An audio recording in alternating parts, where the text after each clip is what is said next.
صوم کی عبادت کی خصوصیت کیا ہے؟ یا ایھا الذین آمنوا کتب علیکم الصیام کما کتب علی الذین من قبلکم لعلکم تتقون، اے ایمان والو تم پر بھی روزہ فرض کیا گیا ہے جیسے کہ تم سے پہلے لوگوں پر کیا گیا تھا تاکہ تمہارے اندر تقویٰ پیدا ہو جائے۔ تقویٰ کسے کہتے ہیں؟ لفظی معنی ہے بچنا، گناہ سے بچنا، حرام کام سے بچنا، حرام چیز کھانے سے بچنا، حرام خوری سے بچنا، حرام کاری سے بچنا، یہ بچنا۔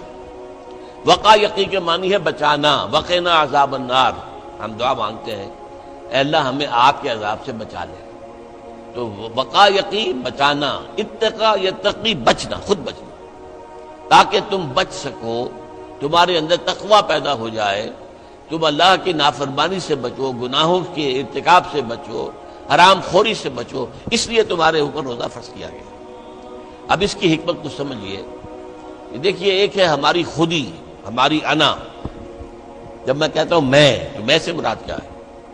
یہ ہاتھ میرا ہے، یہ پاؤں میرے ہیں، یہ آنکھیں میری ہیں، یہ سر میرا ہے، یہ جسم، میں کون ہوں؟ میں کی حقیقت ذرا مختلف ہے، انا، خودی، سیلف۔ ایک ہے ہمارا حیوانی وجود، اس حیوانی وجود میں وہی سارے تقاضے موجود ہیں جو حیوانات کے اندر ہیں۔ ہر حیوان کھانا جو ہے اسے چاہیے، انسان کو بھی چاہیے۔ ہر حیوان میں نسل کشی کے لیے شہوت کا مادہ ہے، ہمارے اندر بھی ہے۔ ہر حیوان کو کوئی نہ کوئی گھونسلہ ہو، کوئی بھٹ ہو، کوئی جگہ چاہیے رہنے کے لیے، آرام کرنے کے لیے، ہمیں بھی چاہیے۔ تو حیوانی تقاضے ہمارے جو ہمارے وجود کے اندر موجود ہیں، ان کے لیے کہا ہے، فرائیڈ نے لفظ استعمال کیا ایڈیا لبیڈو۔ یہ ایڈیا لبیڈو بہت منہ زور ہے۔ بھوک لگتی ہے تو انسان کہتا ہے کچھ بھی ملے کھانے کو، حلال ملے حرام ملے کھاؤ۔ شہوت کا جذبہ جب جاگ اٹھتا ہے، برانگیختہ ہو جاتا ہے، تو پھر وہ تو چاہتا ہے تسکین ہونی چاہیے میری شہوت کی، جائز ناجائز، حلال حرام، صحیح غلط، سب چھوڑو اس کو۔ اس کے لیے کنٹرول پیدا کرنا، ضبط نفس، کہ آپ اپنے نفس پر کنٹرول کر سکیں، نفس آپ پر حاوی نہ ہو جائے، تو جو اس کا حکم دے، جو بھی وہ حکم دے آپ اس کی پیروی کریں، نہیں، نفس کو اپنے قابو میں رکھیں، اپنی مرضی کے مطابق اسے چلائیں۔ اس کی مثال ایسے ہی ہے کہ جیسے ایک گھوڑا ہے اور ایک سوار ہے اس پر۔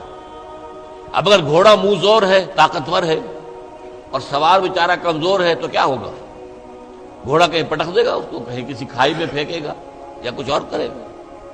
لیکن اگر سوار بھی طاقتور ہے اور اس نے گھوڑے کو دبایا ہوا اپنے دونوں رانوں کے درمیان، گھوڑا محسوس کر رہا ہے کہ میرے اوپر جو بیٹھا ہے وہ جاندار ہے، تو پھر ظاہر بات ہے کہ اب یہ گھوڑا سوار کی مرضی کے مطابق چلے گا، ذرا سا اشارہ ہوگا ادھر مڑ جائے گا۔ اسی طرح ہمارا یہ نفس ہے، یہ حیوانی وجود جو ہے، یہ گھوڑے کے مانند ہے، اور ہماری انا یا ہماری خودی یا ہماری سیلف یہ اس پر سوار ہے۔ اگر سیلف کمزور ہے، گھوڑا طاقتور ہے، تو انسان کی ہلاکت، بربادی ہے، تباہی ہے۔ نفس حاکم ہو گیا، نفس سے ہمارا کہ ہم غلام بن گئے، تباہی اور بربادی ہوگی۔ ہاں اگر آپ کی انا مضبوط ہے، آپ کی خودی طاقت پر ہے، آپ کی سیلف جو ہے اس کے اندر طاقت ہے، تو یہ حیوانی وجود اب آپ کے کام آئے گا۔ گھوڑا جیسے آپ کو آپ کی مرضی کے مطابق لے کر جائے گا، منزل تک پہنچائے گا، ایسے اس حیوانی وجود کو استعمال کر کے آپ نیکیاں کمائیں گے، خیرات حسنات، اللہ کو راضی کرنے کے لیے کام کریں گے۔ اس ہاتھ کو اسی کام کے لیے استعمال کریں گے، ان ٹانگوں کو اسی کام کے لیے استعمال کریں گے، اس زبان کو اسی کام کے لیے استعمال کریں گے۔ تو یہ ہے اگر آپ کا کنٹرول نفس پر ہے، اس کا نام ہے ضبط نفس۔ اور یہاں میں تھوڑا سا اشارہ کر دوں کہ ایک اور لفظ بھی آتا ہے، نفس کشی، نفس کو مار دینا۔ انگریزی میں اس کے لیے لفظ ہے سیلف اینیہیلیشن۔ ایک ضبط نفس ہے، سیلف کنٹرول، ایک نفس کشی ہے، سیلف اینیہیلیشن۔ یہ سیلف اینیہیلیشن اسلام میں پسندیدہ نہیں ہے۔ نفس کو کچلو مت، گھوڑے کو مارو نہیں، یہ تو کام کی شے ہے، بس گھوڑے پر قوت حاصل کرو، گھوڑے کو اپنے کنٹرول میں رکھو، ورنہ نفس کا بھی حق ہے۔ گھوڑے کو بھی دانا پانی ڈالتے ہو کہ نہیں؟ تمہارے نفس کا بھی حق ہے۔ وَإِنَّ لِنَفْسِكَ عَلَيْكَ حَقًّا وَإِنَّ لِزَوْجِكَ عَلَيْكَ حَقًّا وَإِنَّ لِزَوْرِكَ عَلَيْكَ حَقًّا۔ تم پر تمہارے اپنے نفس کا بھی حق ہے، تم پر تمہاری بیوی کا بھی حق ہے، تم پر تمہارے جو ملنے کے لیے لوگ آئیں، ملاقاتی ہوں، زیارت کرنے کا، ان کا بھی حق ہے۔ اس نفس کا بھی حق ہے، اس نفس کا بھی حق اسے ادا کرو، لیکن حلال، حرام نہیں۔ یہ حرام اور حلال کے فرق کے لیے ضبط کی ضرورت ہے، کنٹرول کر سکتے۔ اس کنٹرول کے لیے روزے کی ایک مشقت کہہ لیں یا مشق کہہ لیں، یہ مشق ہے کہ آپ نے سال میں یہ 30 دن یا 29 دن میں شدید بھوک کے باوجود حلال چیز بھی نہیں کھائی، کھانا موجود ہے، شدید پیاس ہے۔ فرض کیجئے کہ آپ عین دوپہر میں دفتر سے یا کہیں کالج سے آپ آئے ہیں اور گھر پہنچے ہیں تو شدید پیاس کی وجہ سے جب وہ موسم آ جائے گا جون کا اور مئی کے روزے جو ہیں تو تب معلوم ہوگا کہ روزہ کہتے کسے ہیں۔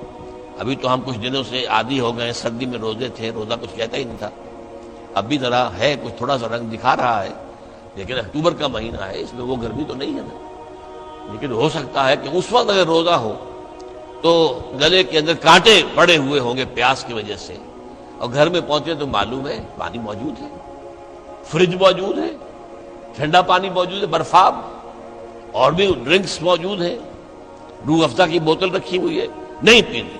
کیوں؟ اللہ کی اجازت نہیں۔ یہ مشق آپ 30 دن کریں گے تو اس سے توقع ہے کہ آپ کے اندر یہ صلاحیت پیدا ہو جائے کہ بقیہ 11 مہینے حرام تو نہ کھائیں، ایک مہینے حلال بھی نہیں کھایا اللہ کے حکم کی وجہ سے، تو حرام اللہ نے کیا ہے نا، اللہ کا حکم ہے۔ 11 مہینے یہ تقویٰ پیدا ہو جانا چاہیے، یہ طاقت تمہارے اندر پیدا ہونی چاہیے، یہ صلاحیت پیدا ہونی چاہیے کہ حرام میں منہ مت مارو، حرام سے اجتناب کرو۔ یہی وجہ دیکھیے، ذرا کڑوی بات آپ کو سنا رہا ہوں۔ فرض کیجئے عین روزے کی حالت میں آپ حرام کام کر رہے ہیں، کھانا تو نہیں کھا رہے، جھوٹ بول رہے ہیں تو حرام کام ہے، سودی کاروبار کر رہے ہیں حرام کام ہے، رشوت لے رہے ہیں یا دے رہے ہیں حرام کام ہے۔ عین روزے میں اگر یہ کام ہو رہا ہے تو پھر یہ روزہ بے معنی ہے۔ صرف کھانا پینا چھوڑ دیا تم نے، روزہ تو نہیں رکھا، یہ روزہ تو نہیں۔ حضور کی 2 حدیثیں آپ کو سنا رہا ہوں۔ من لم یدع قول الزور والعمل به، جس شخص نے جھوٹ بولنا اور جھوٹ پر عمل کرنا نہیں چھوڑا، فلیس للہ حاجۃ ان یدع طعامہ وشرابہ، تو اللہ کو کوئی ضرورت نہیں ہے کہ وہ کھانا پینا چھوڑ دے۔ جھوٹ بولنا نہیں چھوڑا عین حالت صوم میں، تو یہ صوم نہیں ہے، فاقہ ہے۔ تم نے کھانا پینا چھوڑ دیا ہے، بس روزہ نہیں۔ نہ اس میں روزے کی حکمت پوری ہوگی، نہ روزے کی غرض و غایت پوری ہوگی، نہ روزے کی برکات، روزے کے انوار اس سے پیدا ہوں گے، بلکہ بس یہ ہے کہ آپ نے دن بھر میں فاقہ رکھا ہے، اللہ اللہ خیر صلی اللہ۔ اس طرح ایک اور حدیث میں آتا ہے، کم من صائم لیس من صیامہ الا الجوع، کتنے ہی روزہ رکھنے والے ایسے ہیں جنہیں اپنے روزے سے سوائے بھوک کے اور کچھ حاصل نہیں، بھوکا رہا، بس منہ بند کیے رکھا، باقی روزہ نہیں تھا وہ۔ جب عین روزے کی حالت میں جھوٹ بول رہا ہے یا جھوٹے عمل کے اوپر، جھوٹے کاروبار پر عمل کر رہا ہے، تو یہ روزہ نہیں ہے۔ تو روزے میں کھانا اور پینا صرف یہ ترک کرنا نہیں ہے، بلکہ یہاں تک بھی آیا ہے کہ فرض کیجئے کہ کوئی شخص آپ سے جھگڑ رہا ہے، گالم گلوچ پہ اتر آیا ہے، تم یہ کہو کہ بھائی میں اس وقت کچھ نہیں کہہ سکتا، میں روزے سے ہوں، میں اس وقت تمہاری بات پر جواب نہیں دے سکتا، میں روزے سے ہوں۔ یہ بھی گویا کہ روزے کے تقاضوں میں سے ہے، جھگڑا نہ کیا جائے، فساد نہ کیا جائے، لوگوں سے لڑا نہ جائے، گالم گلوچ نہ کی جائے، یہ بھی روزے کے تقاضوں میں سے ہے۔ تو روزہ رکھا جائے پورے آداب کے ساتھ تو اس سے تقویٰ پیدا ہوتا ہے، اس میں کوئی شک نہیں۔ تو یہ ہے گویا کہ اولین سطح پر روزے کی حکمت، یا ایھا الذین آمنوا کتب علیکم الصیام کما کتب علی الذین من قبلکم لعلکم تتقون۔ اب آئیے اگلی منزل، کچھ عرصے کے بعد پھر رمضان کے روزے فرض کر دیے گئے۔